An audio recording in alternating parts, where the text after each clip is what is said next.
A ver, buenas tardes, estimados estudiantes. Ahora vamos a ver, vamos a escuchar, ¿verdad? Al equipo 3 compuesto por González Parra, Laura Mendoza Feicán Ana Lucía, Peñarrieta Mera Santiago y Ruiz Cedeño María Montserrat.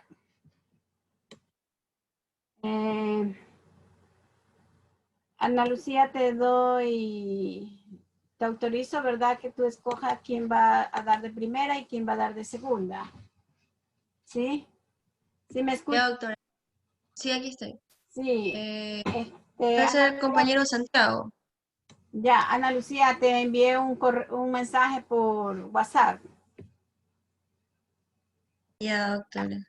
Sigamos, por favor. Empezamos Ya, con doctora, listo. Santiago. Sí. Ya, listo, doctora, compañeros. Bueno, vamos a empezar con esta exposición acerca de la revisión de literatura y las teorías de la investigación. Ese será nuestro tema. Entonces, Ya, Santiago, un paréntesis allí. sí, A ver, Zambrano Carreño Marcos. Hola, Zambrano Carreños Marcos.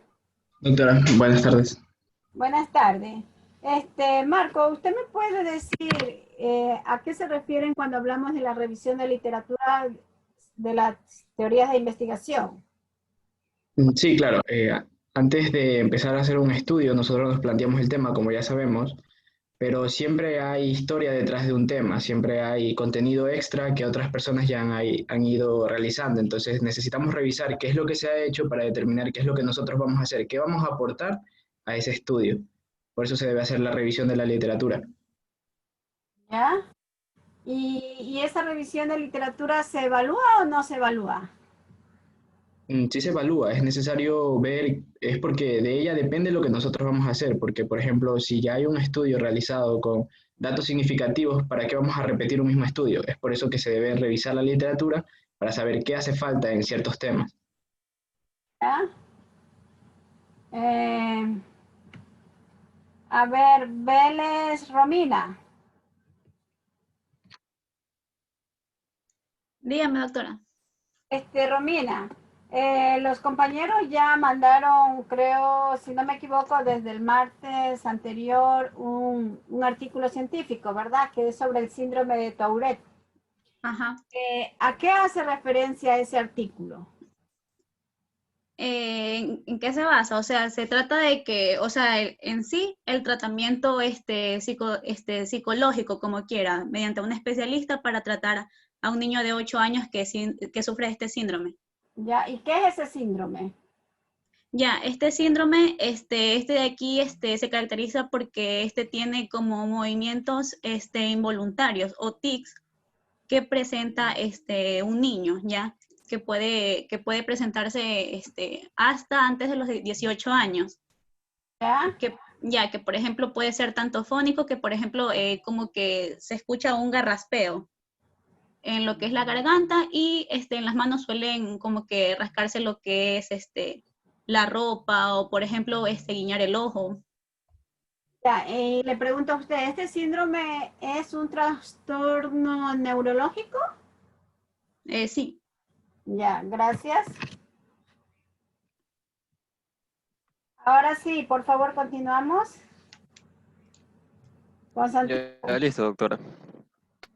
Bueno, entonces vamos a empezar con lo que sería la definición y objetivo de la revisión bibliográfica. A ver.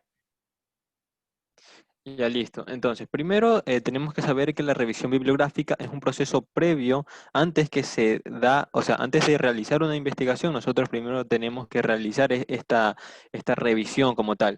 Entonces, con la revisión bibliográfica nosotros nos vamos a aproximar al conocimiento de un tema y es en sí la primera etapa del proceso de investigación porque nos ayuda a identificar qué se sabe y qué se desconoce de un tema de nuestro interés. Entonces, eso es lo que mencionaba precisamente este compañero Marcos, de que no ¿Ya? tendría sentido volver a repetir una misma investigación, ¿no?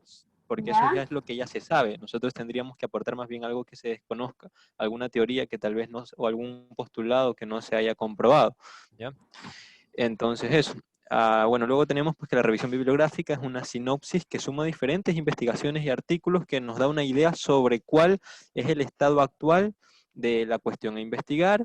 Asimismo que en la revisión se realiza una valoración crítica de otras investigaciones sobre un tema determinado, proceso que nos ayuda a poner el tema en su contexto. Claro, o sea, habría que dar una valoración crítica en el sentido de ver, por ejemplo, aunque nosotros investiguemos muchas fuentes, algunas de esas fuentes puede que no sean tan confiables o que la información no sea totalmente verídica o comprobada. Entonces, por eso tenemos que hacer una valoración sumamente objetiva, ¿no? Y minuciosa acerca de estas fuentes donde nosotros vamos a recopilar nuestra investigación, dado que esas van a ser nuestras bases para nuestro análisis. Entonces, si nosotros investigamos de fuentes no confiables, de fuentes que prácticamente estén en postulados incorrectos, pues vamos a llegar a conclusiones incorrectas y a un procedimiento incorrecto, de tal manera que nuestra investigación va a perder validez, ¿ya? Asimismo, pues si deseamos realizar una verdadera revisión integral de la literatura, el trabajo que realicemos debe ofrecer al lector un resumen conciso, objetivo y lógico del conocimiento actual sobre un tema en particular. Claro, resumir un tema como tal o este marco teórico donde nosotros lo que vamos a sacar son los conceptos más importantes de las investigaciones que nosotros vayamos a hacer. No vamos a plantear en renglones enormes simplemente ya. O sea, tenemos que tratar de sintetizar al máximo la información y poner lo más claro y lo más importante en sí. Bueno, entonces, dentro del proceso de investigación, pues la revisión de la bibliografía se encuentra inicialmente en el proceso de justificación de la investigación para mostrar cuáles son las metas, los objetivos, el alcance y la exposición de motivos que fundamentan la investigación. Eso es muy importante, tener todos estos objetivos, el alcance, ya que a partir de ahí es que la investigación va a tener un camino, una dirección fija. O sea, nosotros tenemos que tratar de centrarnos en un solo tema y no irnos por demasiadas cuestiones que simplemente lo que harían sería complicar la misma investigación o incluso podría llegar a producir confusiones en lo que sería ya el momento de que el lector lea nuestra investigación. Entonces de ahí la importancia de tratar de tener objetivos. Esos objetivos son los que nos van a permitir llevar una buena dirección y por ende nos van a transmitir claridad al estudio. Asimismo, pues la revisión también incluye una exploración de la metodología utilizada para poder contestar la pregunta de investigación y aportar una fundamentación que muestra la idoneidad de los enfoques metodológicos y diseños de la investigación utilizados, así como las técnicas y procedimientos que se utilizan para recopilar datos. Por ejemplo, ¿cuáles podrían ser esas técnicas, esos procedimientos? La tabulación de datos podría ser un procedimiento, y de hecho, esta tabulación de datos es por ejemplo, una excelente herramienta para sintetizar la información de manera más clara, ¿no?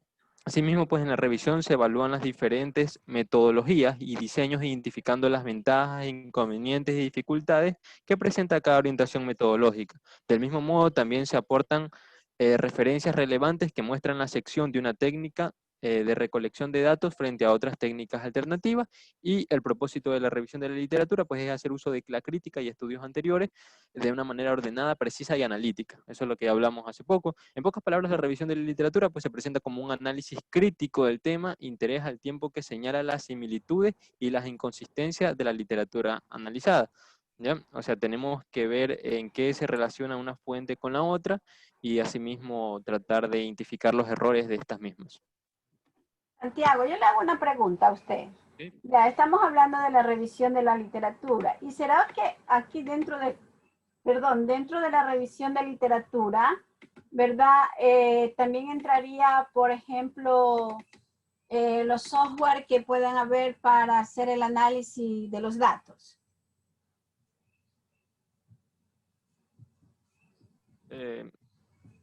Software, como sea, tipo para evaluar las fuentes, de dónde vienen, esas cuestiones.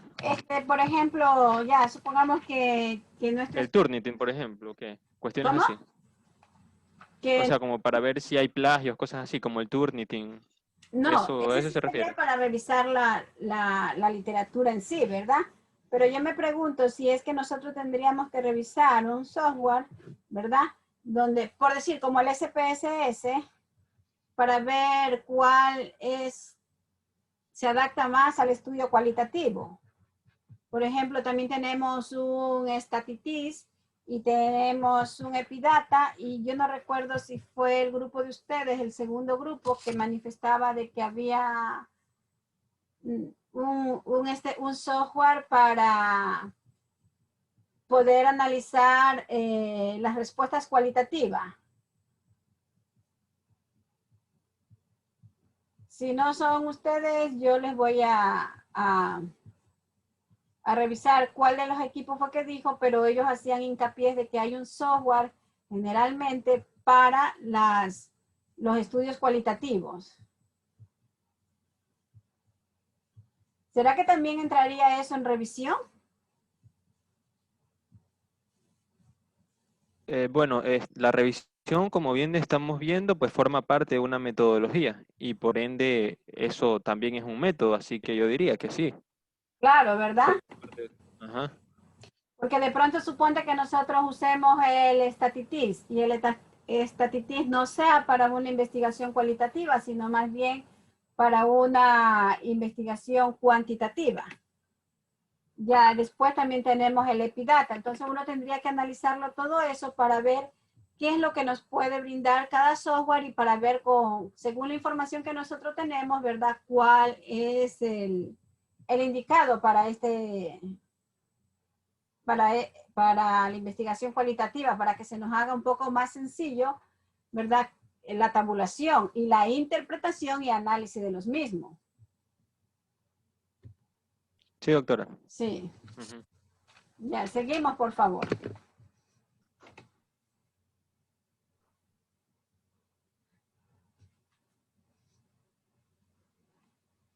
Bueno, entonces ya entrando en lo que sería ya una definición, pues tenemos que la revisión bibliográfica se ha definido como la operación documental de recuperar un conjunto de documentos o referencias bibliográficas que se publican en el mundo sobre un tema, un autor, una publicación o un trabajo específico.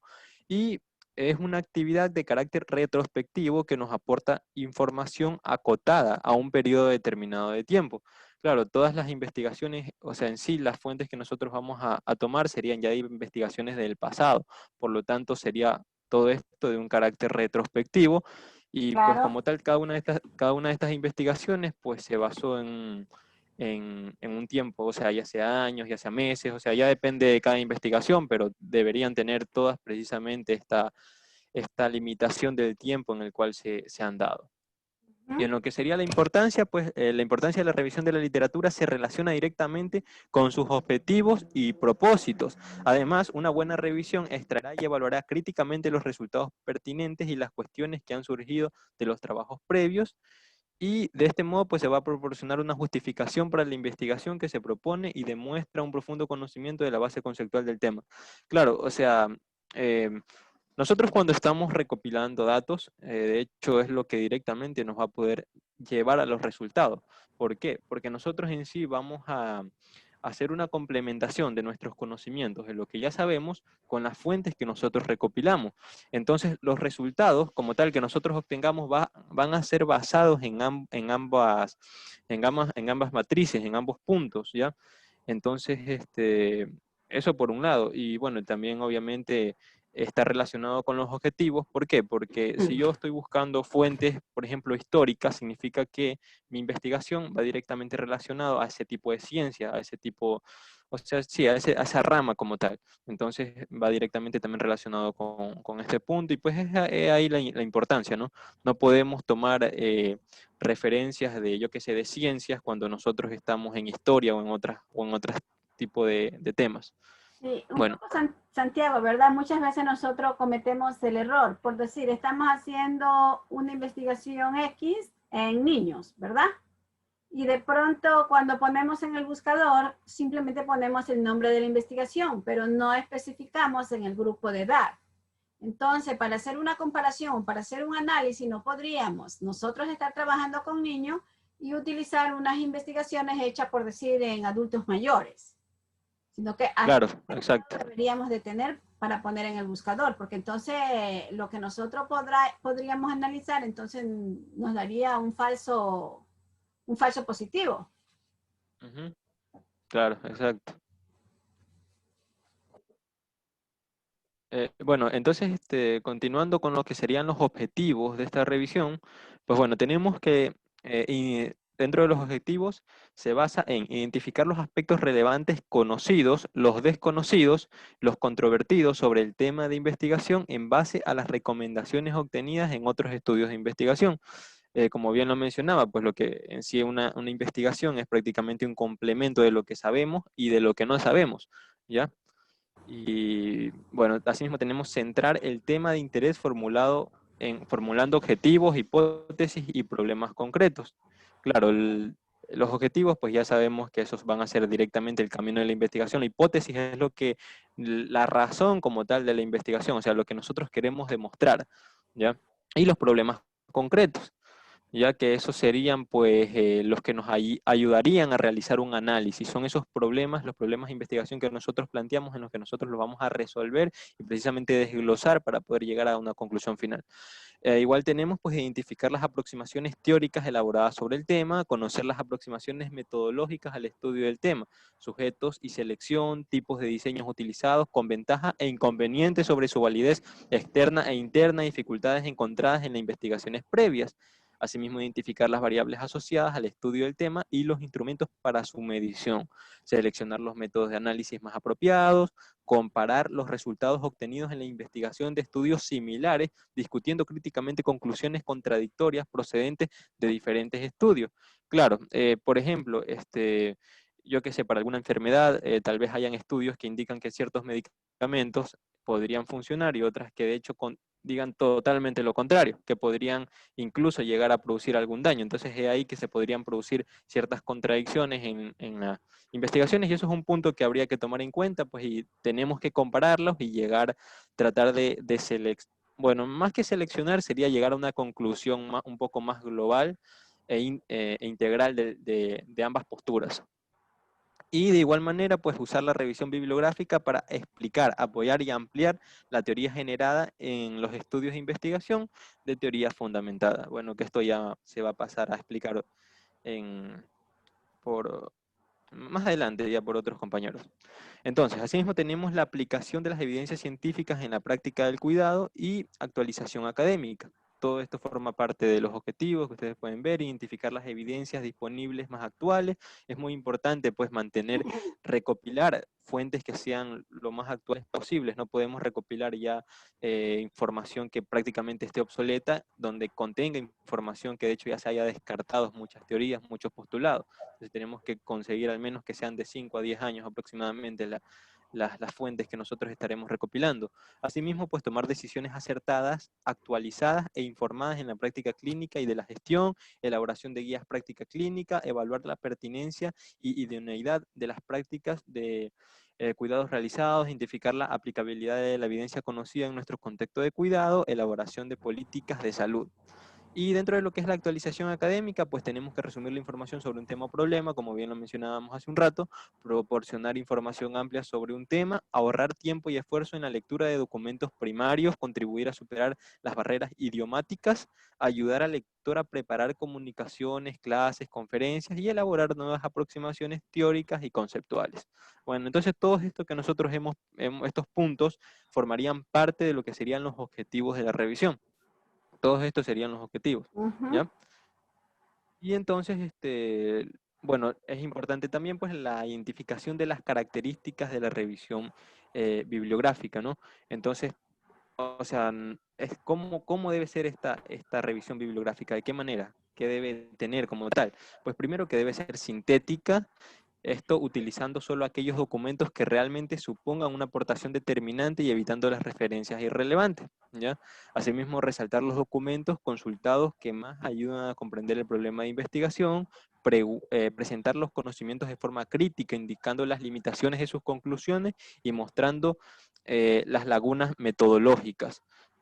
Asimismo, pues los trabajos deberían ser actuales, bueno, eso ya lo mencionábamos, diferenciar entre aquellos trabajos que se han consultado directamente y los que no, teniendo en cuenta que hay normas de estilo, de redacción, que facilitan en mayor o menor medida esta información, y en caso de carencia de estudios previos, pues se debe aportar gestiones realizadas a los problemas de investigación. Bueno, entonces, en resumen, lo que tenemos que esta revisión como tal tiene que ser sintética, tiene que resaltar los documentos que comprenden el problema de investigación, todos los análisis o en sí lo que nosotros vayamos a presentar de estas fuentes tiene que presentarse con objetividad y asimismo pues deben tomarse documentos actuales y diferenciarse como tal, aquí como nos han dicho, de los que se han consultado directamente y los que no. Y bueno, esto sería como quiera todo. Y finalmente tenemos los tipos de la revisión bibliográfica. Los tipos de la revisión bibliográfica tenemos que son descriptiva, exhaustiva, evaluativa y casos clínicos con revisión. Entonces, ¿en qué consiste cada una? La descriptiva, pues tenemos que proporcionar al lector una puesta al día sobre conceptos útiles en áreas en constante evolución.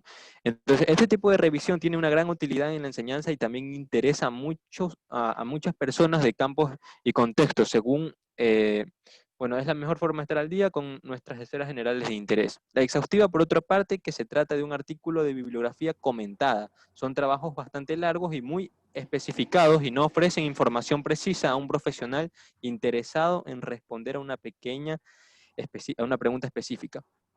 Y la evaluativa tenemos que responde a una pregunta específica muy concreta sobre aspectos teológicos, diagnósticos, clínicos o terapéuticos. Este tipo de revisión son las que actualmente conocemos como preguntas clínicas basadas en la evidencia científica. Estas son las que normalmente más probablemente estaremos nosotros familiarizados.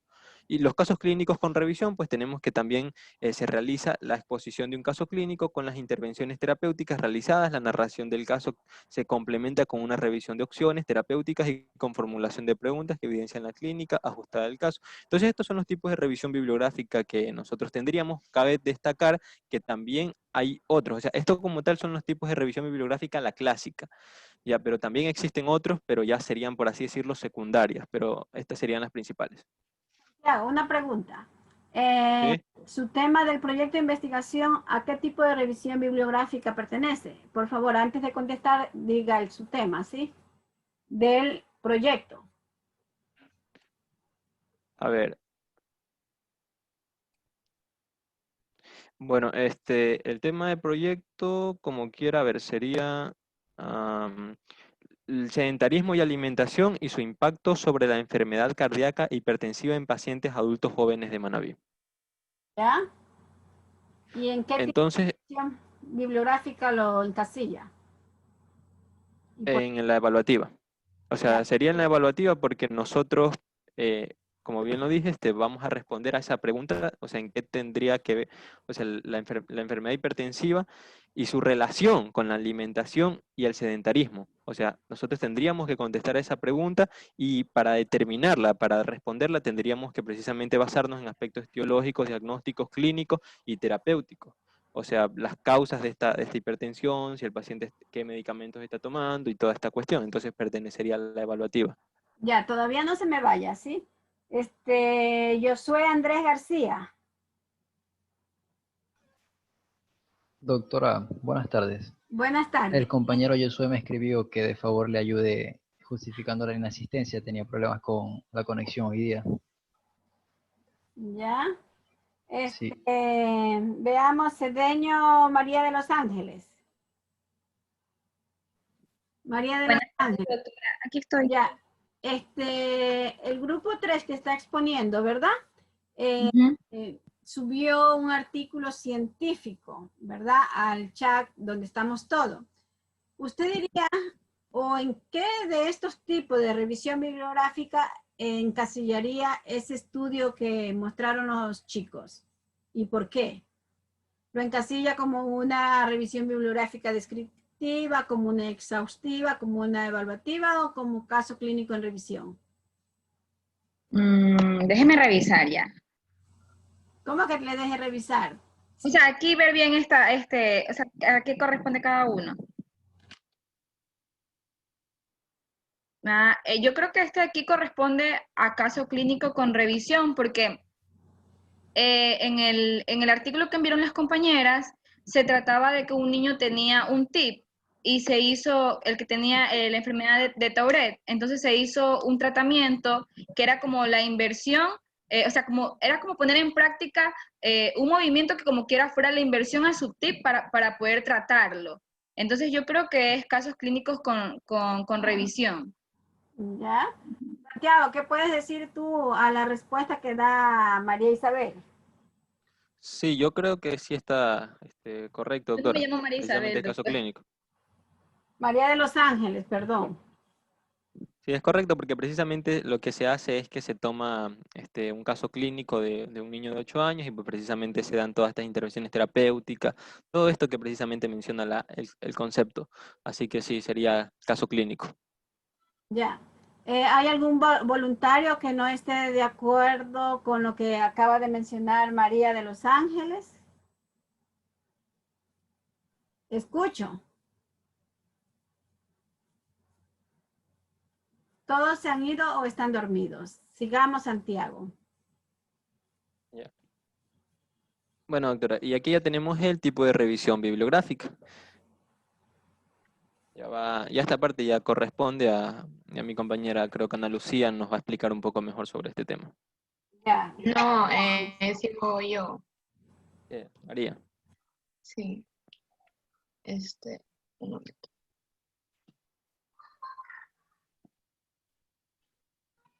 Doctora, ¿sí me escucha? Sí. No dejes de proyectar. ¿Puedes ponerle proyectar, por favor? Ah, Ya listo. Ya, bueno, en cuanto a los tipos de revisión bibliográfica, vamos a tener que, bueno, mi compañero Santiago explicó 4 anteriormente, según la clasificación de Squares, creo que era, de Squares, ya. Pero la persona que escribió nuestro artículo hizo una clasificación de 8 partes, ya, esto según el autor de Silamani J. Esta persona clasificó los tipos de revisión bibliográfica en 8 puntos, que son la narrativa, la interrogadora, la panorámica, el análisis conceptual, la sistemática, la sistematizada, la revisión de revisiones o paraguas y la realista. Continúa, por favor, una más. Ya. En cuanto a lo que es la narrativa, esta de aquí vamos a tener que es muy exhaustiva. Por lo que es muy exhaustiva, lo que va a hacer es que va a cubrir una gran variedad de artículos que ya existan, que ya estén publicados. ¿Ya? Nos dice que esta categoría de revisiones va a tener pocas características comunes, pero hay una que lo va a hacer como que única, ¿ya? Y es que esta de aquí se va a realizar solamente con la literatura ya publicada. ¿Ya? Y esto va a implicar lo que son los materiales incluidos, que tengan cierto grado de permanencia. Y bueno, también nos explica que este tipo de revisión se puede realizar por pares, es decir, dos autores que cada uno realice un tipo de la revisión de manera independiente y luego ambos se unan y lleguen a una conclusión final común. Sí, sigue, por favor. Ya. Nos dice que en cuanto al enfoque y la profundidad que vaya a tener esta revisión, depende del contexto en que se realice. Por ejemplo, si nos está hablando de una revisión para algún doctorado, esta de aquí debe ser profunda, debe ser analítica y de síntesis, y debe cubrir toda la literatura conocida. Mientras que cuando hablamos de la revisión para un protocolo que sea para pedir algún presupuesto económico, nos debemos centrar en lo que son las lagunas del conocimiento que existan en el tema. Ya, entonces ahí vemos una gran diferencia entre lo que es la doctoral y la de protocolo. El protocolo se centra en las lagunas de los conocimientos, es decir, en lo que todavía no se conoce sobre el tema, mientras que la doctoral nos habla acerca de toda la biografía que haya sido publicada.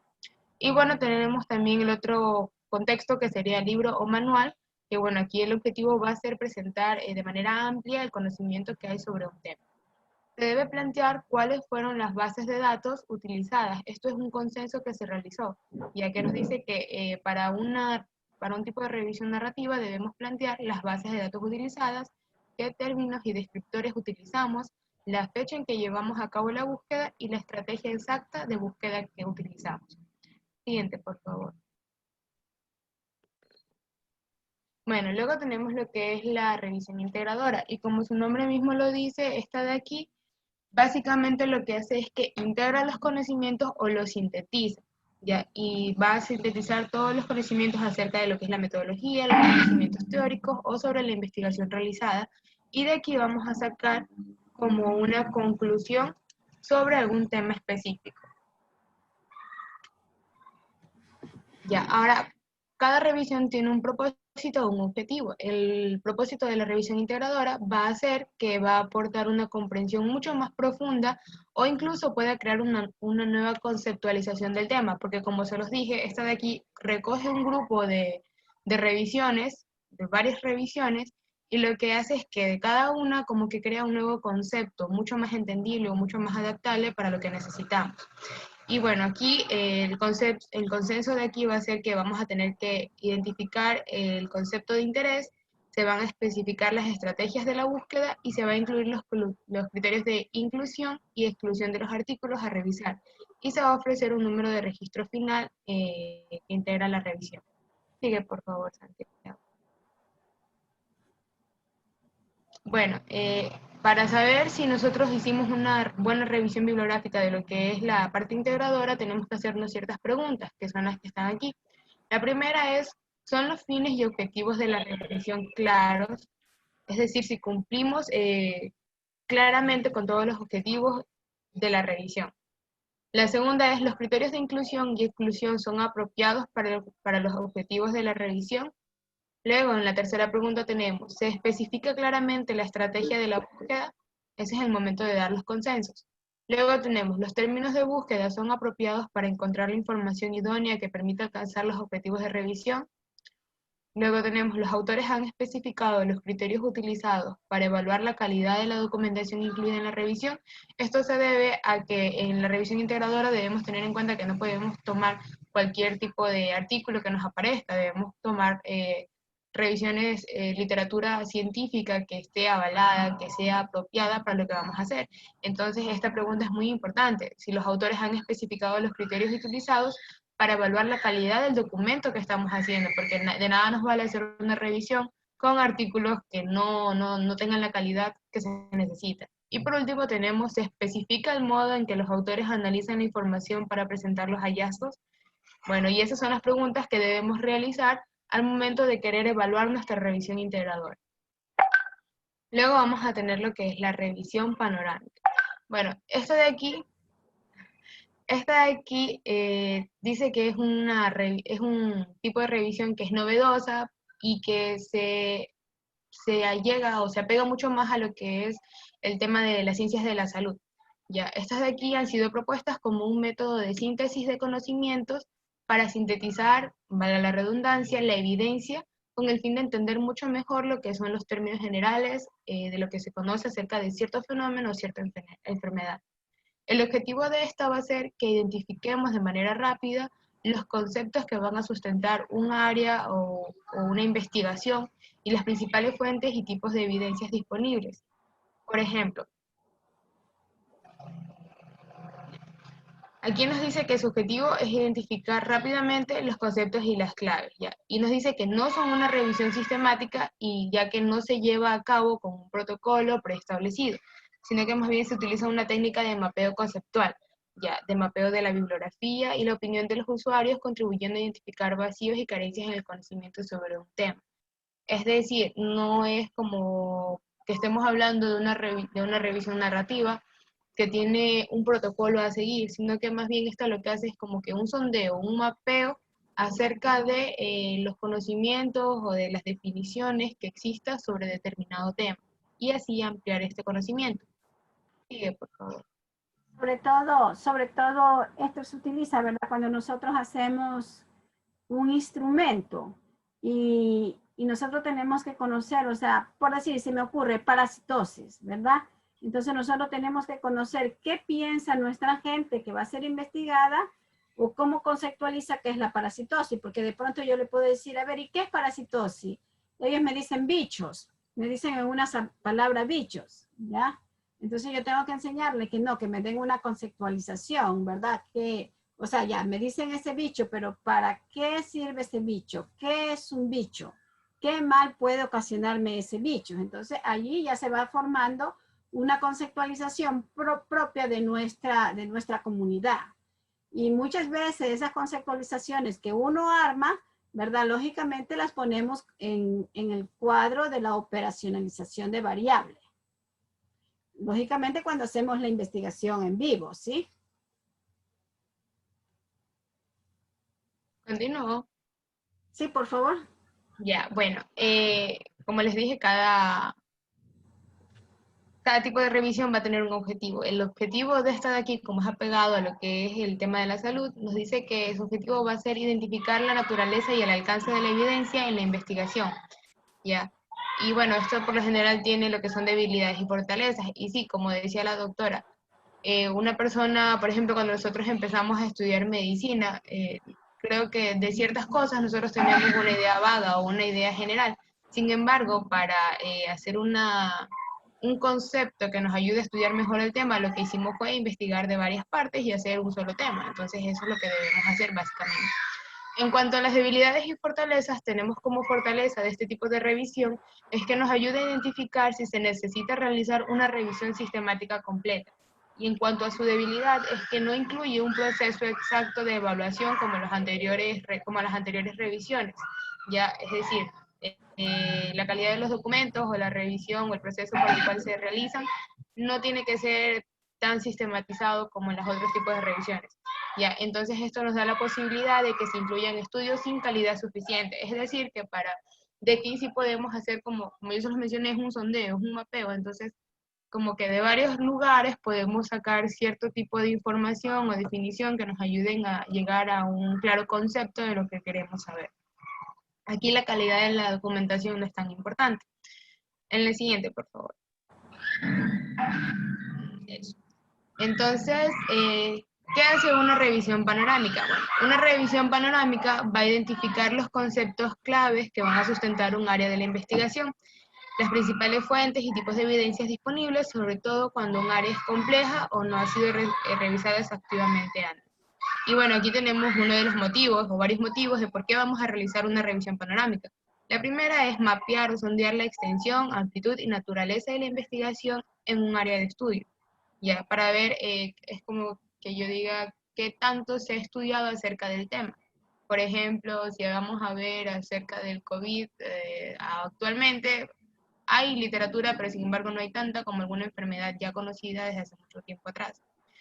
El segundo objetivo es determinar la factibilidad o la necesidad de realizar una revisión sistemática, que eso lo mencionó anteriormente.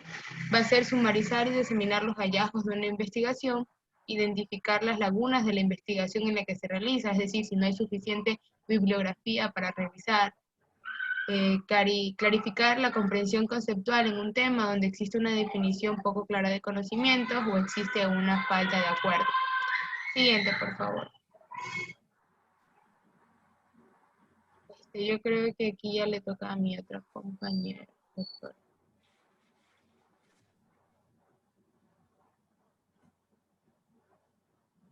Ana Lucía, no sé dónde. Aquí estoy, doctora. No sé si mi compañera Laura quiera dar este tema o no. Yo no sé.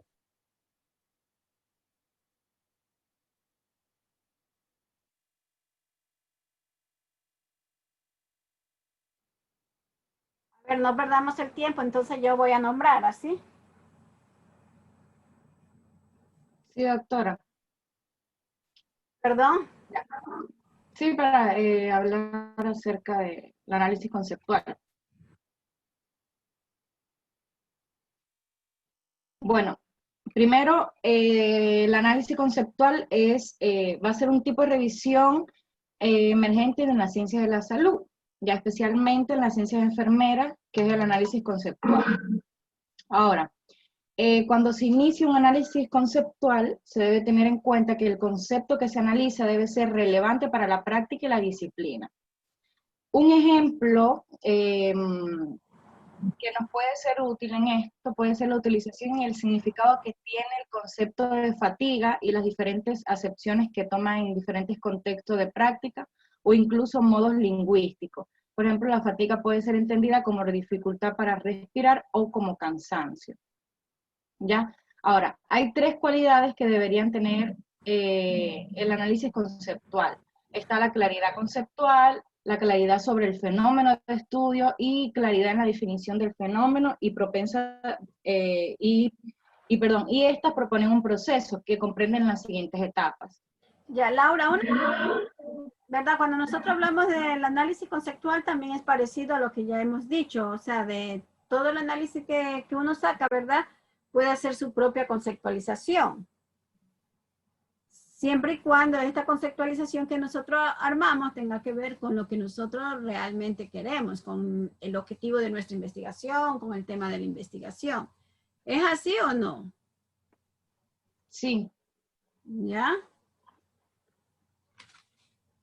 Prosiga, por favor.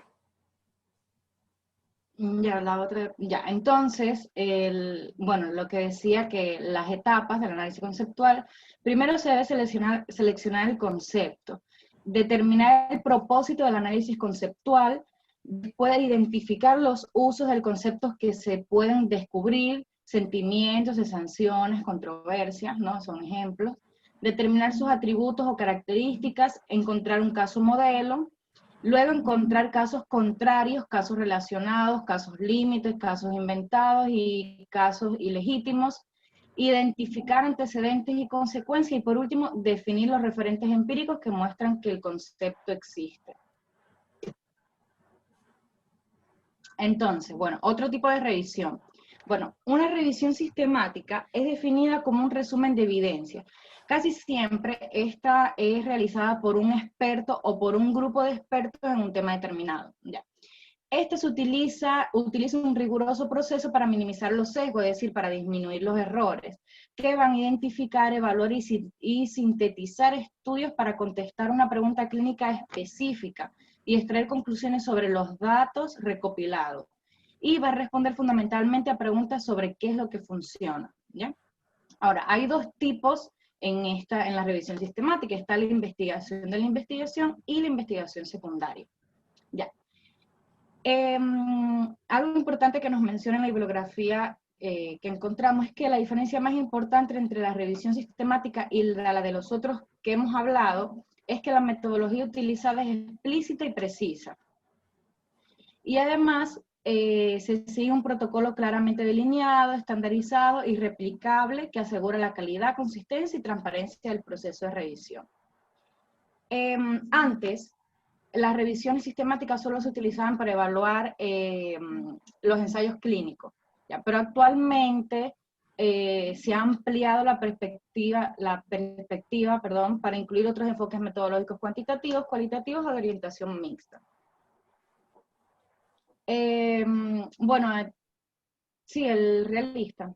Ahora, por ejemplo, usted nos habló sobre reducción de sesgo. ¿Y cómo podríamos reducir esos sesgos en toda la bibliografía que se ha revisado?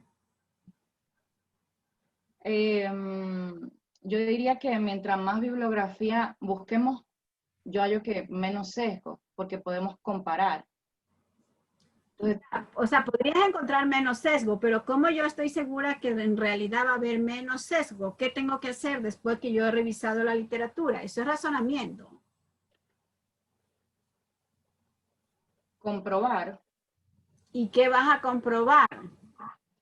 Y usted lo dijo hace un momento.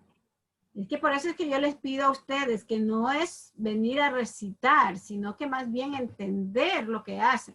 Miren lo que dice aquí, que para disminuir o para minimizar los sesgos, ¿verdad? De toda esa literatura que nosotros hemos consultado, se debe hacer este resumen, ¿sí? Porque ustedes saben que muchas veces, ¿verdad? Nosotros, de tantas cosas que se leen, la memoria es un poco frágil. Entonces, de tanta información que nosotros tenemos, imagínate que nomás, aunque sea que revisemos 10 artículos de cierta patología que nos interesa. Ya, entonces nosotros tenemos que ir haciendo, yo siempre sé decir, ir haciendo como un organizador gráfico o un mapeo, y después ese mapeo yo pasarlo, por decir, ya escribiendo, ¿no? Como que estoy analizando el mapeo, pero ya lo voy escribiendo como en forma de resumen. Ya no lo hago como mapeo. Primero, cuando estoy leyendo, puedo ir haciendo un mapeo de todo lo que yo leo. Y después ya puedo coger esos mapeos y elaborar mi propia síntesis de los 10 documentos, de los 20 que yo he leído. Porque si no, todo se me va a meter acá en la cabezota y después no voy a saber ni por dónde empezar ni por dónde terminar. ¿Sí? Sigamos, por favor. Ya, la próxima diapositiva. Bueno, la revisión realista. Las revisiones realistas han sido catalogadas como un tipo de revisión sistemática. ¿Ya? Este tipo de revisiones han surgido como respuesta a la complejidad que tiene el diseño de políticas de intervención en salud. Entonces acá nos explican que las políticas de salud tienen un componente de complejidad que hace que la efectividad de las mismas no dependa tanto de la intervención en sí misma como en la forma que se implemente y el contexto en el que se realiza. Ya, entonces los métodos tradicionales de análisis de las políticas de salud se centran en la medición y presentación de informes sobre la efectividad del programa. Y muy frecuentemente estos informes encuentran que la evidencia es confusa y ofrecen poca o ninguna idea de por qué la intervención funcionó o no funcionó cuando se aplica en diferentes contextos o circunstancias. A ver, esto quiere decir que los estudios en el ámbito de salud son muy complejos.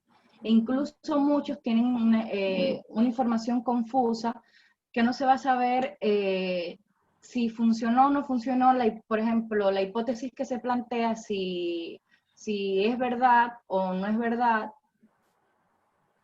Entonces, por lo tanto, la revisión realista está diseñada para trabajar con las intervenciones en programas sociales complejos, de modo que el enfoque emerge una evaluación realista. Entonces, por esto se llama así. Este tipo de revisiones proporciona un análisis explicativo dirigido a discernir lo que funciona, en quién, en qué circunstancias, en qué aspectos y cómo funcionan estos.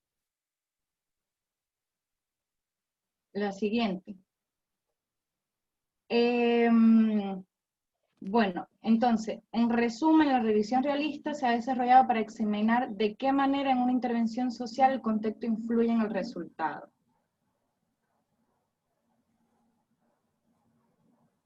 Y el objetivo final, el objetivo final de esta revisión es permitir a los gestores obtener una comprensión más profunda de la intervención y en qué medida puede funcionar más eficazmente.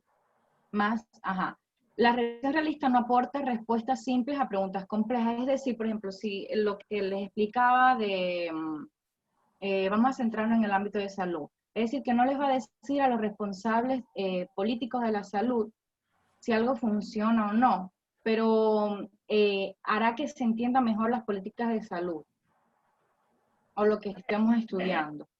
No te entiendo. Ya, que nos dice que la revisión realista no aporta respuestas simples a preguntas complejas. Ya. Ya, entonces, yo había explicado antes que los estudios en el ámbito de salud son muy complejos y que muchos de estos tienen una información confusa. Entonces, a veces no se sabe si funcionó o no funcionó. Ya no se sabe cómo fue que funcionó, cómo fue que no funcionó. Cuando hacemos un estudio de salud, en muchos estudios. A ver, ahora, ¿cómo podrías tú? Es un tema que conocemos todos, ¿no? Uno más, otros menos, pero conocemos. ¿Cómo podrías plantear ese ejemplo? Ya que, a ver, cuando nosotros estamos buscando ahora artículos sobre el COVID, podemos encontrar algunos que no esté todo, o sea, que no, como que no nos explique bien lo que está planteando. O por ejemplo, se hace un estudio de tantos como, a ver, se realizaron varias autopsias para ver por qué las personas fallecen. Un ejemplo, entonces en ese estudio nos explica todo bien bonito, que se realizan tantas autopsias, pero al final del estudio nunca nos llega a decir, nunca se nos llega a explicar bien por qué mueren las personas, o sea, como que nos dice que en tantas autopsias encontraron esto, en la otra, pero nunca nos llega como que a explicar bien eso, es lo que quiero decir. Sí, ¿verdad? Y muchas veces dicen, bueno, se murieron de un paro cardiorrespiratorio, pero realmente, ¿qué le produjo eso, no? Y que a lo mejor por la interrogante que usted se está haciendo ahora, yo podría decir, bueno, porque según ciertos estudios también dicen que como que todos los sistemas, ¿verdad? Y órganos como que vienen y explosionan. Y a lo mejor eso podría ser que provocó una asfixia en el paciente. No sé, se me ocurre. Ajá, algo así es lo que quería explicar. ¿Qué dice usted? Sí. A ver, Marcos Estrada, que está por ahí, que a él le gusta investigar. No, Marcos Zambrano.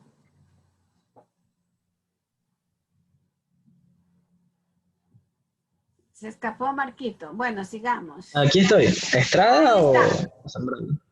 A ver, Marco, de lo que estaba diciendo la compañera, ¿puedes retroceder atrás, por favor? Sobre la revisión realista.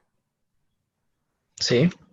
Sí, de que muchas veces hay muchos artículos que te pueden decir cuál es el proceso, pero en realidad no te dan un fin claro. No podríamos el ejemplo del COVID.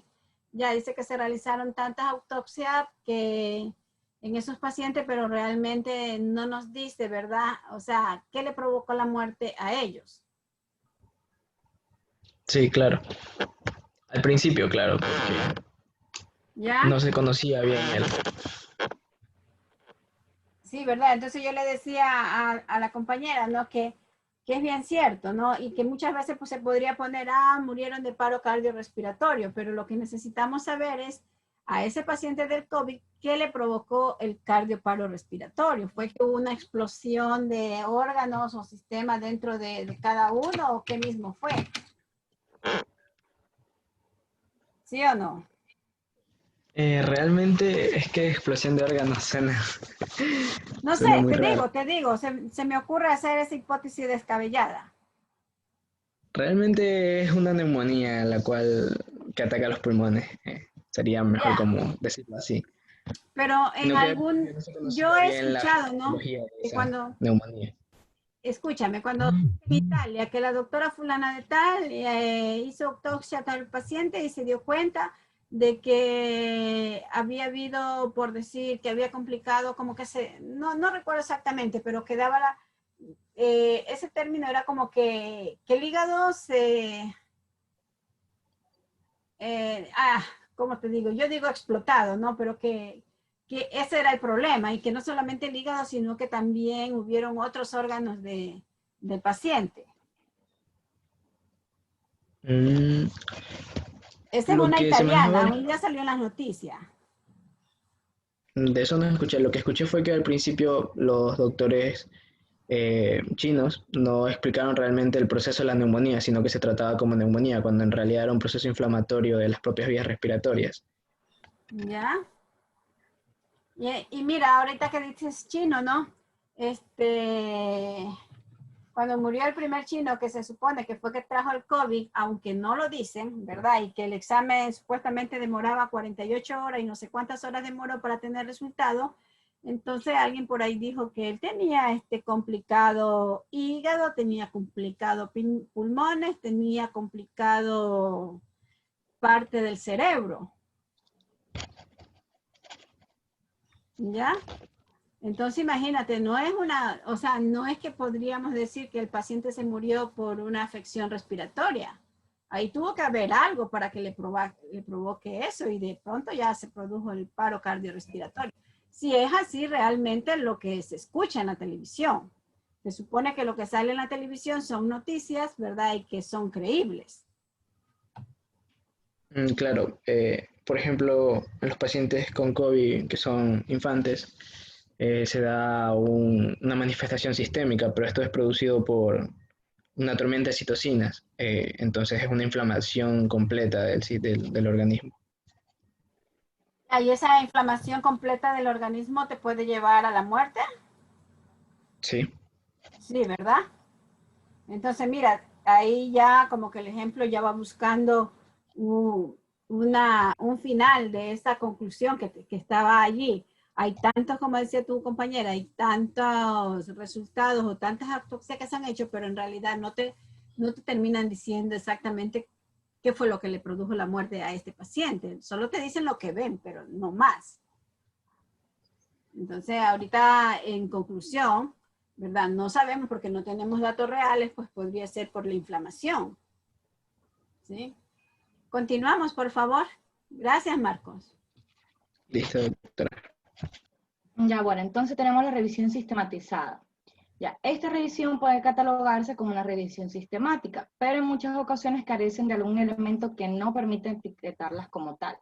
Ya, un ejemplo de esto puede ser que los trabajos de revisión pueden realizar, un ejemplo puede ser los trabajos de revisión que pueden realizar los estudiantes de posgrado que, aún siguiendo toda la metodología de una revisión sistemática, carecen de recursos suficientes para realizarla. Por ejemplo, disponer de 2 revisores que evalúen los documentos sometidos a análisis. Ya. El proceso de revisión sistematizada permite al autor demostrar el conocimiento de todo el proceso y la competencia técnica en las etapas que lo componen. Ya. Sin embargo, esta revisión carece de la amplitud para ser identificada como una revisión sistemática. Ya. Y esta quizá es la mayor debilidad de la revisión sistematizada, es decir, la amplitud y la profundidad del análisis de la bibliografía. Entonces, la siguiente. María, retroceda, por favor. Le hago una pregunta. Yo sé que a lo mejor usted no conoce, y si alguien conoce puede contestar, ¿no? ¿Usted qué piensa que los trabajos que hacen los estudiantes para graduarse, ¿verdad? Para titularse, ¿entraría en esta revisión sistematizada por el proceso que usted acabó de mencionar aquí? Sí. ¿Sí? ¿Por qué? Bueno, en verdad no. No, perdón, no. No, o sí. ¿No conoces? No. Porque, como nos dice la bibliografía, es una revisión que aún le falta recursos para realizar una investigación. ¿Ya? Mira, aunque toda la literatura, yo pienso que sí encajaría en esta parte. ¿Por qué? Porque ustedes, por ejemplo, en el sistema de evaluación que ustedes tienen, ¿verdad? Ustedes hacen, supongamos, el proyecto de tesis, los que se van por el proyecto de tesis, ¿verdad? Hacen el proyecto de tesis, ustedes tienen un tutor, pero luego de ese tutor, ustedes tienen 3 tribunales más. Y esos tribunales, ¿verdad? Esas 3 personas nuevas, ¿verdad? Van a revisar toda la documentación que usted presenta. Y ellos 3, conjuntamente con el tutor, ellos se pueden reunir. Y de esa reunión puede decirte, a ver, lo que está en la página 5 no debe de ir ahí, sino que debe ir en la página 20. Y en esta otra página, que es la 15, deberían de agregar tal cosa. Entonces, es bien cierto que muchas veces puede ser que falte fundamento, pero por este proceso que está aquí en la segunda franja, ¿verdad? Como que el trabajo de ustedes de revisión bibliográfica, si es que van a hacer la tesis, sí entraría por este proceso. ¿Sí? Ya, doctora. Entonces, para hablar de la última revisión, es la revisión paraguas o revisión de revisiones. Estas revisiones son nuevas y por lo tanto están ganando como que un creciente interés, por lo tanto está aumentando el número de reseñas publicadas en la revisión de paraguas, entonces ya. Se conocen también como metarevisiones y estas revisiones se centran fundamentalmente en resumir la evidencia disponible. Ya, pueden ser utilizadas para evaluar las similitudes y diferencias en las revisiones publicadas, para resumir lo que se sabe sobre un tema y normalmente implican un amplio número de diferentes tipos de revisiones.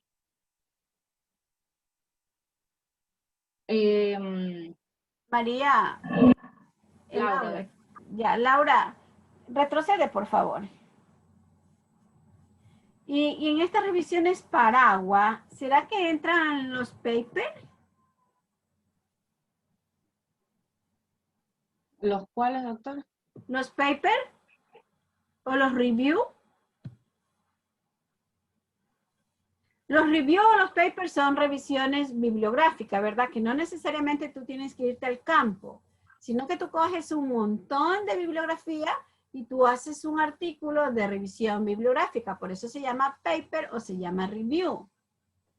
Sí, claro, porque esta revisión lo que hace, según lo que usted me está explicando, lo que hace es de muchas bibliografías resumir el contenido. Entonces, sí.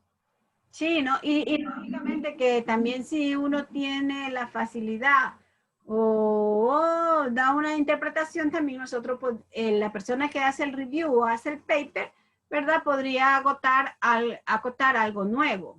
De tanta revisión bibliográfica, y a lo mejor cuando se está redactando, ¿verdad? Bueno, y surge un chispazo, ¿no? Y ese chispazo venimos, lo registramos y después nuevamente volvemos a hacer revisión y concretamos lo que se nos vino así, yo sé decir, abuelo de pájaro, una idea. ¿Sí? Sí. Continúe, por favor. No sé si Aníbal ¿Puedo quiere seguir a explicarles partir yo? de eso. Ajá, sí, porque aquí ya casi terminamos. Ahora vamos a ver lo que son las teorías en cuanto a la investigación cualitativa. Específicamente les voy a hacer énfasis en lo que es la teoría fundamentada. Para esto debemos saber que la teoría fundamentada es reciente en teoría porque o sea, dos investigadores la dieron en 1967. Entonces, la importancia de esta es que puede ser muy bien utilizada en el campo de la salud, en el área de la salud es muy bien utilizada, pero bueno, como concepto, básicamente la teoría fundamentada es un diseño de investigación cualitativa que sirve para desarrollar teorías sobre fenómenos de salud relevantes, en este caso. Ya, la siguiente, Santiago, por favor. Bueno, existen diferencias entre la teoría fundamentada y otros métodos. Hay muchos métodos. Sin embargo, por ejemplo, el análisis de datos cualitativos se ha empleado en los últimos años hasta que llegó lo que fue la teoría fundamentada. Ahora, ¿qué es lo principal de cada uno? La teoría fundamentada no va a comprobar hipótesis. El fin de la teoría fundamentada es producir una teoría nueva en base a conocimiento que se va recopilando.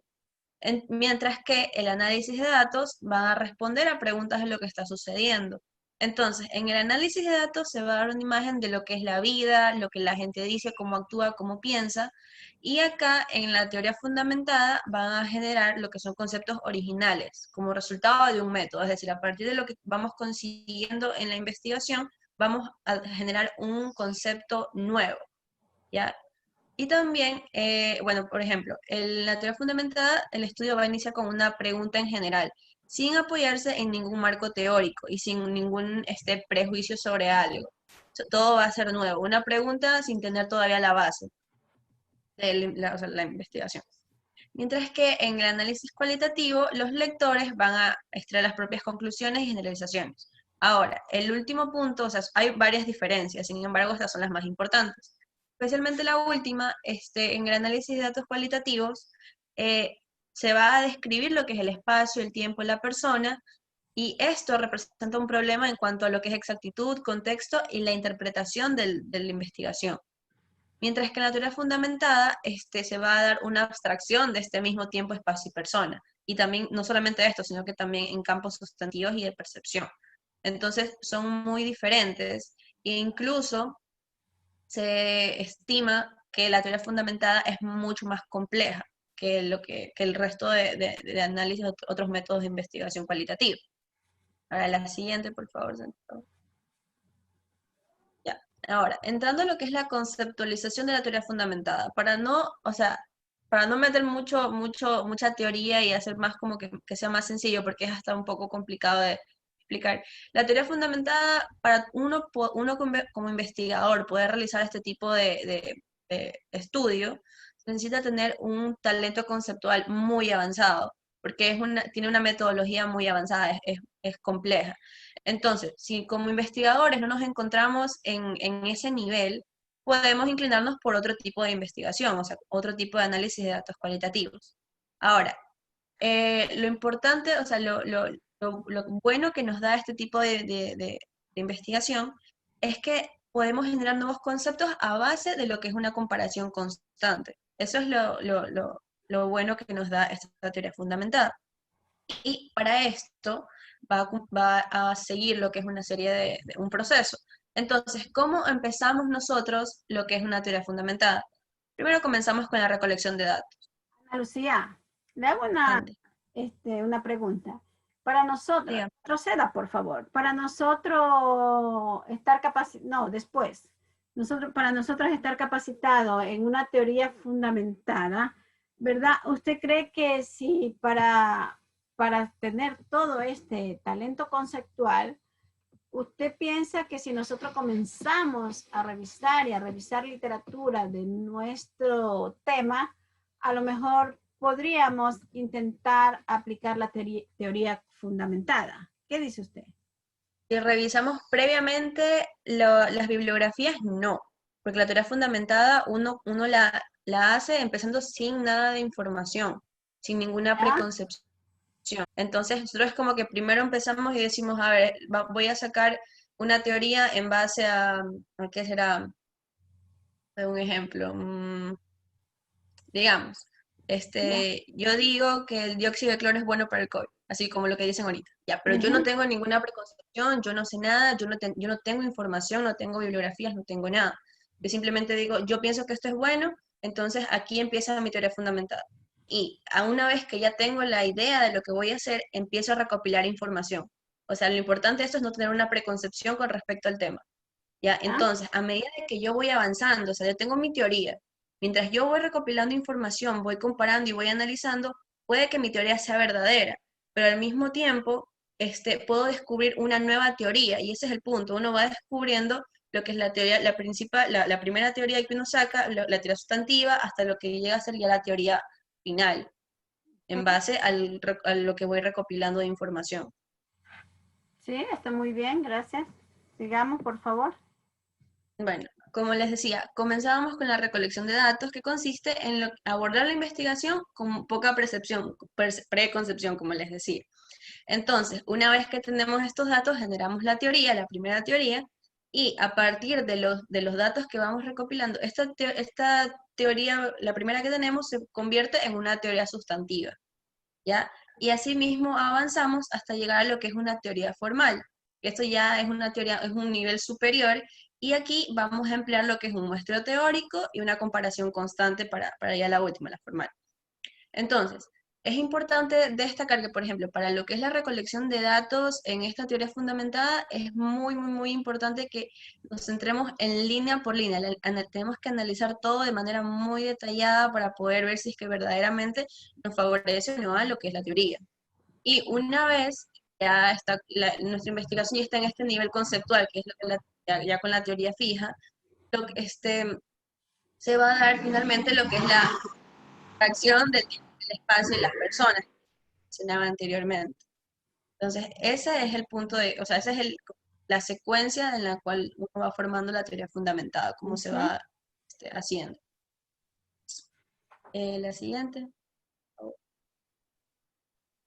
Bueno, Chalmers nos dice que el resultado de la teoría fundamentada va a ser una interpretación analítica del mundo de los participantes y de los procesos para construir estos mundos. Por ejemplo, la primera, ¿cómo nació la teoría fundamentada? La teoría fundamentada nació porque se realizó un estudio en California, en un hospital, en el cual vieron, este estudio se lo realizó a pacientes que estaban simplemente esperando la muerte, pacientes terminales. Entonces, en realidad no sé muy a profundidad de esto, pero se basaron en este tipo de pacientes, sin una preconcepción, recogiendo datos, porque también este tipo de investigación se usa mucho en lo que es la sociología. Entonces nos sirve mucho en estas áreas. Pero bueno, ¿cómo vamos a evaluar la teoría fundamentada? Según Glasser, vamos a tener 4 criterios de evaluación para lo que es la teoría fundamentada, para poder evaluarla. El primero consiste en ajuste, que es básicamente que la experiencia de los participantes encaje. Luego viene lo que es funcionamiento, que se requiere que explique la mayor variedad posible. También tenemos lo que es la relevancia del fenómeno de estudio, y por último la posibilidad de modificarse la propia teoría, es decir, que la teoría que nosotros consigamos pueda adaptarse a nuevos hallazgos, posteriormente puede existir nuevas teorías en base a la que ya construimos. O sea, es una construcción de teorías en base a información y teorías previamente como compuestas por nosotros mismos. La siguiente. Bueno, y por último, ¿cómo evaluamos una teoría? O sea, ¿qué tenemos que tener en cuenta para evaluar esa teoría fundamentada? En sí, vamos a tener lo que es validez y confiabilidad de los datos. Así también el poder realizar un juicio sobre la teoría, el comprobar si el proceso de investigación es el adecuado, o sea, de la manera en la que se realizó o comprobó la teoría es el adecuado. Y por último, hacer conclusiones sobre la fundamentación empírica de la investigación. Estos son como que los puntos que nos dicen, bueno, nosotros cumplimos con estos lineamientos, nuestra teoría fundamentada está muy bien realizada. Entonces, básicamente es esto. Siguiente. Bueno, aquí este es un cuadro que lo dividí en 2 diapositivas, que habla de los principales diseños cualitativos. Esto según Sampieri, lo que voy a escribir abajo, me olvidé. Pero bueno, aquí tenemos 5 diseños cualitativos, está en el libro de Sampieri, que consisten en teoría fundamentada, en diseño etnográficos, narrativos, fenomenológicos y el de investigación y acción. Cada uno de ellos tiene características diferentes en diferentes puntos, como por ejemplo el principal, o sea, para hacer como que poder diferenciarlos cada uno, podemos ver el tipo de problema de investigación, que es, o sea, el primero, o sea, cómo vamos a abordar la investigación. En el caso de teoría fundamentada, le vamos a emplear cuando no tenemos teorías o son inadecuadas para el contexto, tiempo, espacio, casos, muestras, etc. Es decir, cuando no tenemos una teoría previa, vamos a ir a optar por lo que es la teoría fundamentada. Entonces, emplea principalmente en lo que son ciencias sociales, de comportamiento humano, de la salud y en algunas ingenierías también. Siempre que no tengamos una teoría previa, usamos la teoría fundamentada. O sea, es lo que se prefiere. ¿Tá? Luego tenemos los etnográficos que vamos a describir, no, la anterior, ajá, que vamos a describir lo que es la anterior, Santiago. Santiago, el anterior. Que en vamos a describir y cómo, o sea, cómo funciona un sistema social. Etnográficos es más en el campo de lo que es sociología, antropología, historia, arqueología, más como que ciencias administrativas. Luego tenemos los narrativos, que bueno, es como se van detallando las historias para poder comprender un tema. Esto se usa muchísimo en lo que es historia, ciencias sociales y también en algunos casos de la salud. Aunque no son, o sea, no son tanto en la actualidad en el caso de la salud. Luego tenemos los fenomenológicos, que es cuando tratamos de entender lo que son las experiencias con respecto a un fenómeno. Es decir, una persona o varias personas están expuestas a un fenómeno o a una serie de fenómenos y necesitamos ver las perspectivas que tienen estos sujetos de estudio sobre las experiencias que han vivido. Esto se usa mucho en lo que es psicología, también, bueno, ciencias de la salud, ciencias de la educación, en algunas ingenierías también. Y por último tenemos lo que es la investigación o el diseño de acción, que es cuando hay una problemática en una comunidad y se necesita resolver, o sea, se pretende lograr un cambio, se pretende saber cuál es el problema, o sea, y cómo poder solucionarlo en un futuro. Aquí tenemos que también son para ciencias sociales, ambientales, de la salud e ingenierías. Usted nos dijo que hablemos respecto a nuestro caso. Exacto. Sí. Ya, en nuestro caso, como decía mi compañero Santiago, es acerca del sedentarismo y la alimentación en pacientes con hipertensión arterial en Manabí, así resumiendo. Entonces, según el análisis que yo realicé, digo yo, puedo equivocarme, ¿verdad? El diseño que realizaríamos en este caso sería un diseño de acción, porque estamos adquiriendo una problemática que se encuentra en nuestra comunidad, queremos ver cómo se puede resolver y cómo se podría cambiar, es decir, tomamos la problemática, que en este caso son pacientes con hipertensión arterial, y vemos la influencia que tiene la alimentación y el sedentarismo para posteriormente concluir en cómo prevenirlo, o sea, la prevención principalmente. Y de esta manera se ayudaría a lo que es una problemática comunitaria. Ya, le pregunto a Ana Lucía, ese análisis que usted acaba de hacer su tema, ¿usted lo hizo o lo hicieron todos? O sea, lo estábamos hablando en antes, pero sí, ¿Ya? más o menos llegamos a... O sea, que si yo le pregunto a los otros, me van a decir que también es investigación-acción. No se puede que le digan otra cosa. Ah, ya, entonces vamos a ver. ¿A quién le decimos? A ver. A ver, a ver. Laura. Dígame, doctora. Laura, el tema de ustedes es el proyecto. Ajá. Investigación. ¿A cuál de estos diseños correspondería? ¿A la teoría fundamentada, etnográfico, narrativo, fenomenológico o la investigación y por qué? Yo concuerdo con mi amiga, la investigación-acción, porque estamos hablando de un tema que es muy frecuente en la comunidad y que necesita que todas las personas sepan de qué se trata, sepan de qué se trata en sí todo lo que es hipertensión para ir disminuyendo los casos de hipertensión en Manabí y en Ecuador, principalmente en Manabí, ¿no? Que es donde estamos y que hay una alimentación un poco mal. Ya. Hábitos alimenticios. ¿Cómo? Ya, gracias. Jordi Cueva. Jordi. Sí, doctora. Jordi, ya usted Mande. ha escuchado a Ana Lucía exponer sobre los diseños cualitativos, ya escuchó el tema del equipo de ellos. Ya, entonces, según lo que usted ha escuchado, ¿verdad? ¿A qué diseño cualitativo pertenece la investigación del equipo de Ana Lucía? Si desea que ella te repita el tema, te lo puede repetir. No, sí lo escuché, doctora. ¿Ya? Yo, la verdad es que también estaría de acuerdo con mi compañera, porque en realidad sí tiene base en lo que explicó, porque bueno, esta es una enfermedad social, o sea, una enfermedad que se presenta con gran frecuencia en la sociedad, y bueno, los factores en este caso que vienen a ser la alimentación y también el sedentarismo afectan principalmente a la comunidad. Entonces yo creo que la alteración de esos factores de riesgo podía prevenir, en este caso, los casos de hipertensión en Manabí. Ya pregunto, ¿algún voluntario que quiera acotar algo sobre esto, ya conociendo el tema del equipo, a qué diseño cualitativo puede hacer? No necesariamente todos tienen que decir que es investigación-acción.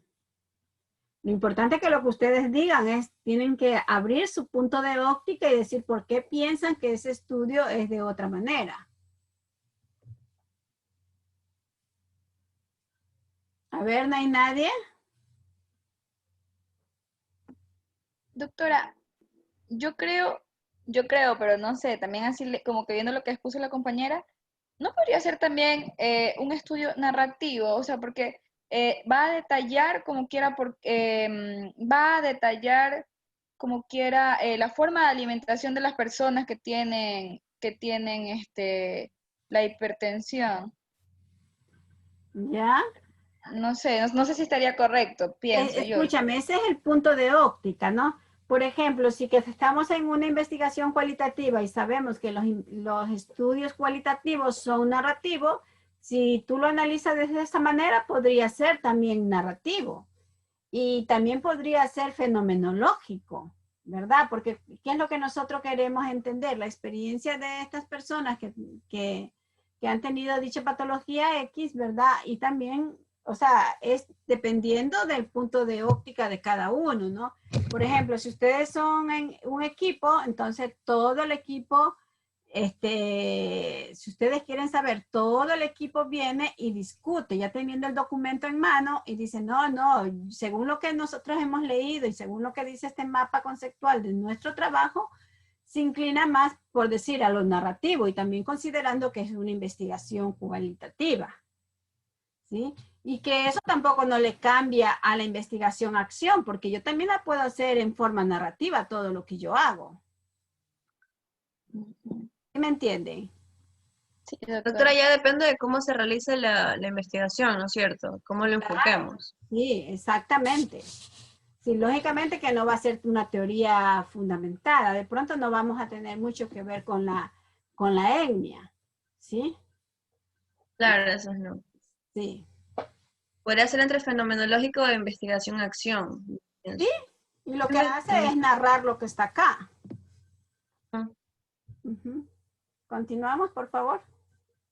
Bueno, en otros ámbitos, ¿cuáles son los instrumentos de recolección que se emplean para cada estudio? En la teoría fundamentada tenemos lo que son entrevistas a personas, a grupos y grupos de enfoques, a personas y grupos de enfoque.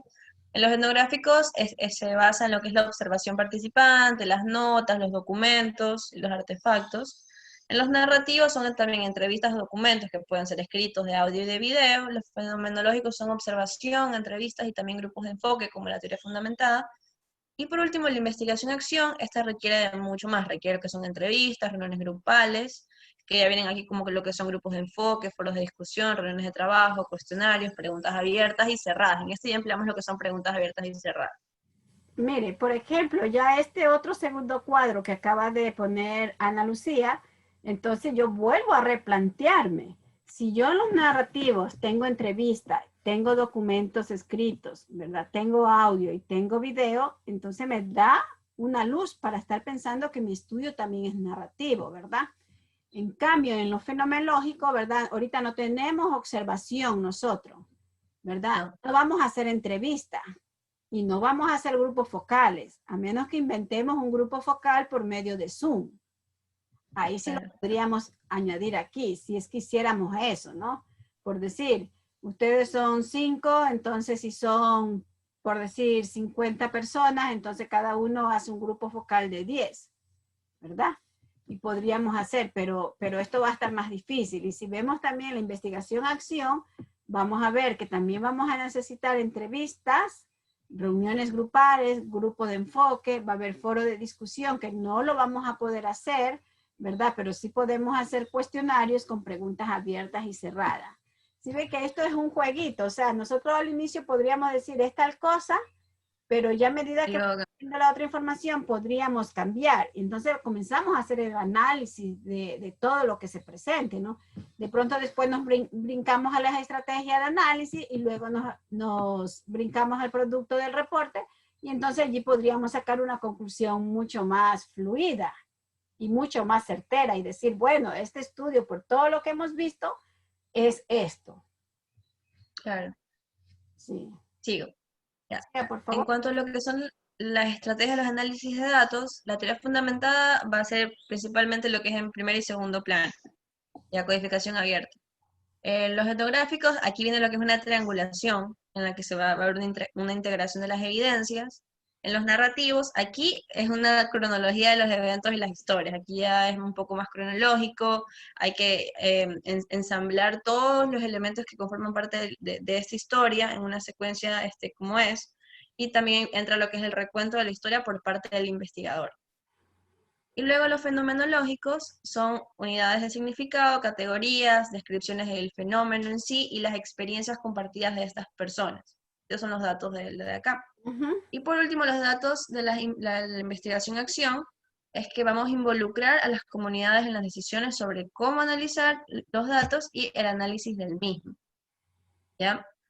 En cuanto al producto, o sea, qué es lo que vamos a conseguir al final, con la teoría fundamentada vamos a conseguir una teoría que nos explique un fenómeno o que responda a un planteamiento.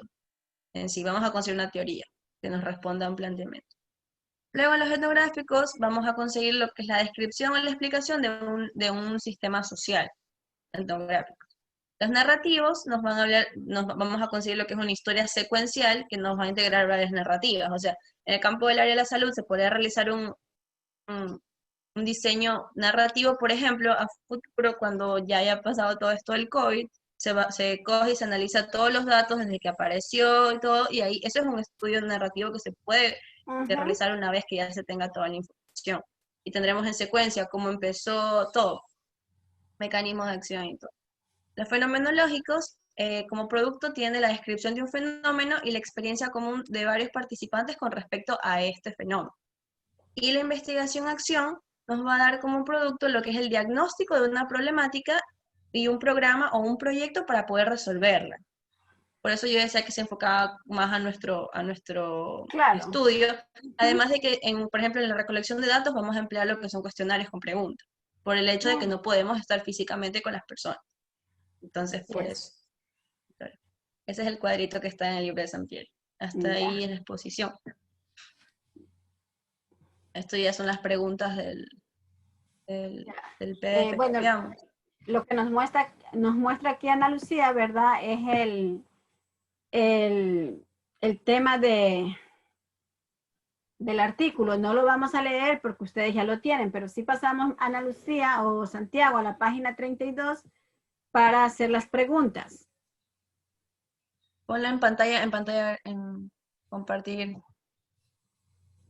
Ya, ahora sí. A ver, vamos a ver a estos niños.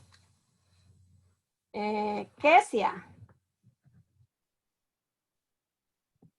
Buenas tardes, doctora.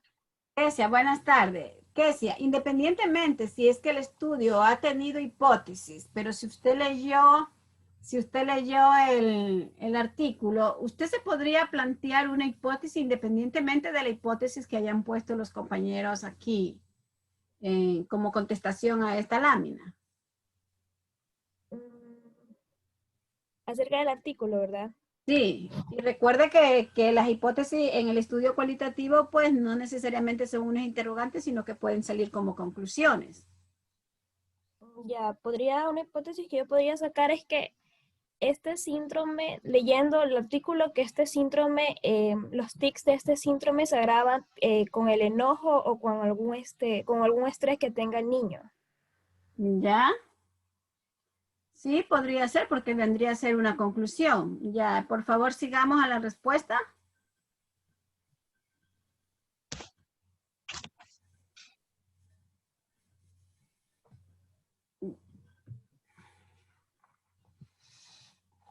A ver, ¿qué dices, Ana Lucía, con la respuesta que dio Kesia y lo que ustedes tienen?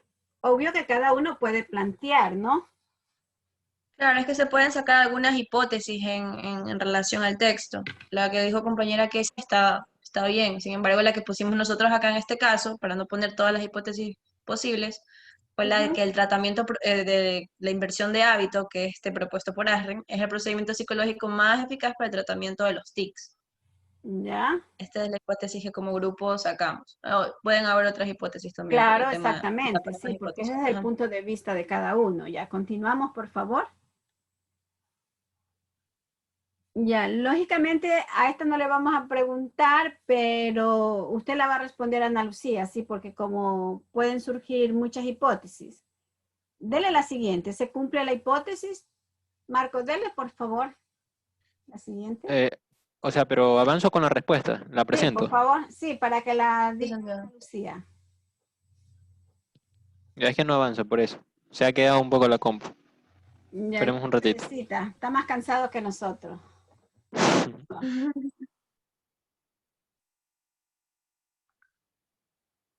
Sí, a toditas esas imágenes que están allí.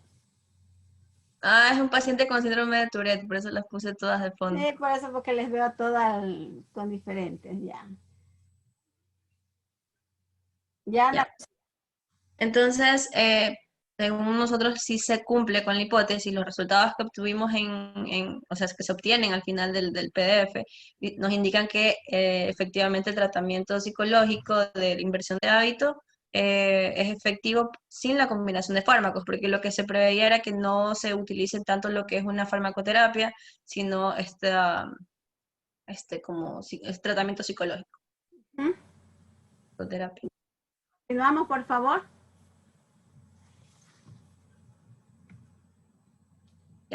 ¿Cuáles son los ¿Qué objetivos? puedo preguntar, verdad? Veamos.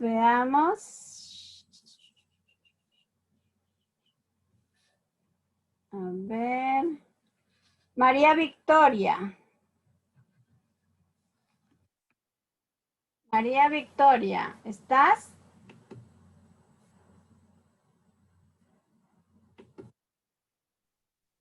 Se perdió María Victoria.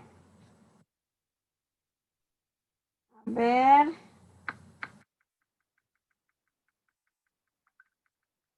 Zambrano Posligua. María Fernanda.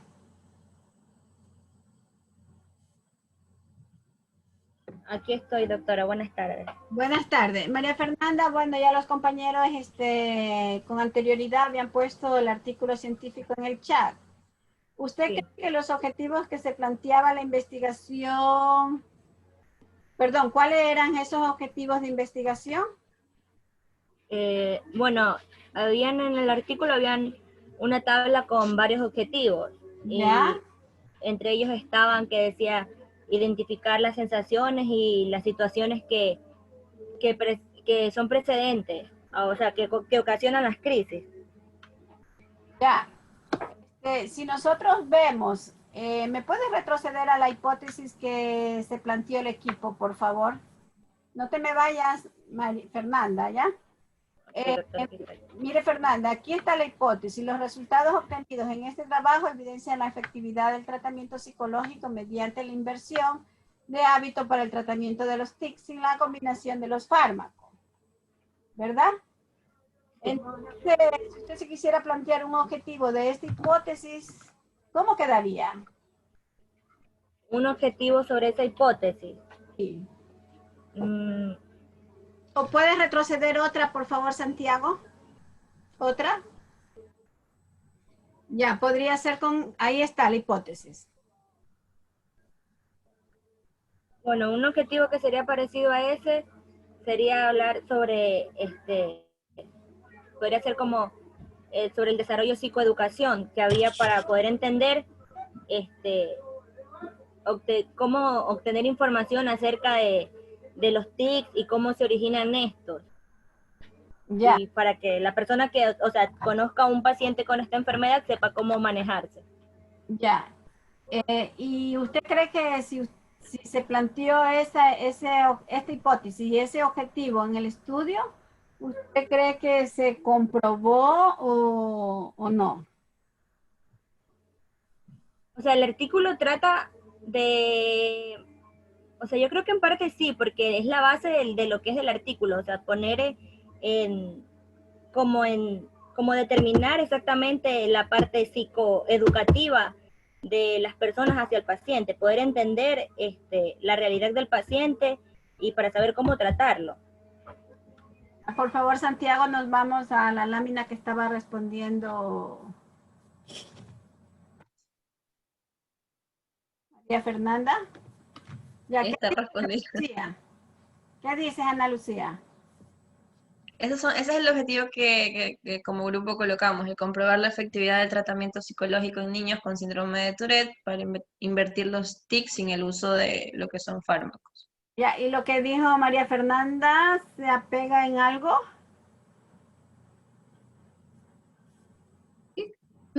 O sea, sí se apega indirectamente porque ella lo que dijo, ¿verdad? Que el tratamiento, pero sin embargo, o sea, lo que le faltó a ella es que comprobar la efectividad del tratamiento, independientemente de cuál fuera el tratamiento, ¿no? Aunque nosotros acá sí, que es por las TIC sin el uso farmacológico. Sí, no nos olvidemos que sí, aquí hay, ¿cuántos? 24, 25 investigadores y que cada uno lo puede ver desde su propio punto de vista. Sí. Sí. Continuamos, por favor. Bueno, esta está fácil, así que... sí. Más Ana Lucía. Ya, la siguiente, Santiago, dale nomás.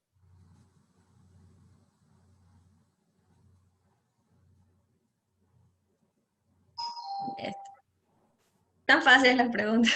Ya, siga. Bueno, esta es de qué enfermedades se correlacionan.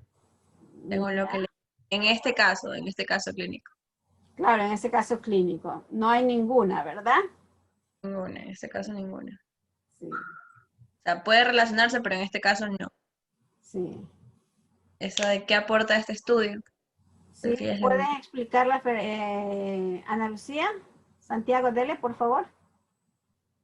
Esa, la respuesta ya. Eso. Sí. Ya, bueno, el estudio nos va a aportar lo que es un tratamiento más eficaz para el síndrome de Tourette en niños. Si bien es realizado en un niño en este caso, solo tenemos un niño, nos muestra que es eficaz para no recurrir a lo que son tratamientos farmacológicos, evitando lo que son los altos gastos que conlleva. También el daño que pueda ocasionar el niño a largo plazo. Ya. Entonces, la última. Sí, bueno, esta pregunta de una u otra manera ya fue contestada en algunas de las preguntas que inclusive usted también lo mencionó, ¿no? Entonces, pero de todas maneras, démosle la respuesta. A ver. Esa fue la que le preguntó a la compañera María. Entonces, María Cedeño. Entonces, de acuerdo a la revisión bibliográfica tradicional, ¿a qué tipo pertenece? Es un caso clínico con revisión. ¿Por qué? Porque se realiza la exposición de un caso clínico con las intervenciones terapéuticas realizadas y esta es complementada con una formulación del planteamiento de evidencia clínica ajustada a este caso en específico de este niño. Ese es tu... A ver, antes de salir de la exposición, ¿tienen alguna duda? ¿No está claro algo? Digan, por favor, es el momento de decirlo, ¿sí? Por eso siempre vamos interrumpiendo al que está exponiendo para aclarar ciertas dudas, pero por algún motivo se nos haya olvidado algo, por favor, interrumpan, ¿sí? Que aquí estamos nosotros para aclarar, sean los que están exponiendo o sea mi persona. O sea, lo importante es no quedarnos con las dudas. ¿Ya? Bueno.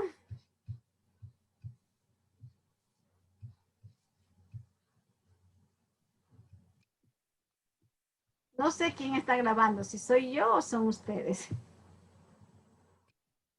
Es usted, me imagino, doctora. Ah, ya.